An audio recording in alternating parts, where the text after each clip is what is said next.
मित्रों के नमस्कार।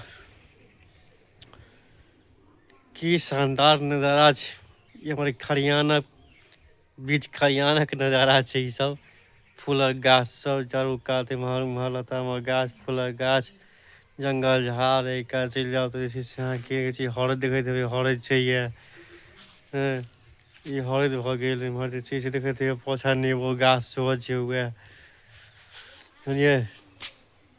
तो ये सब नज़ारा केवल गाँव में भेटै छै। ई सुकून गाँव से बाहर गेलाके बाद कतौ किछु नहीं भेटत। वह दिन भर फैक्ट्री नहीं बैसू रात में आओ खाना पीना जे है से बनाओ खा पीबू सूत। लेकिन ये शानदार नज़ारा देखे छी अपन इधर बजा के देखे छी शानदार नज़ारा सब पीछा बैकग्राउंड पर और चिड़िया के देखे थे साँझ भ गेल छै। अब चिड़िया चुई चुई करैत अछि।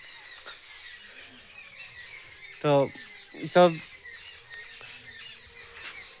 बड़ा सुंदर लगे छै गाँव में रह कर। 2-3 दिन अब गाँव में छी 2-3 दिन के बाद फिर चल जाए दिल्ली।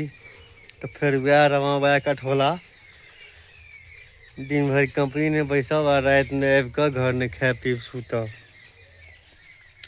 अब वही ने किछु है अपने सबके किछु ने किछु देखबैत रहब।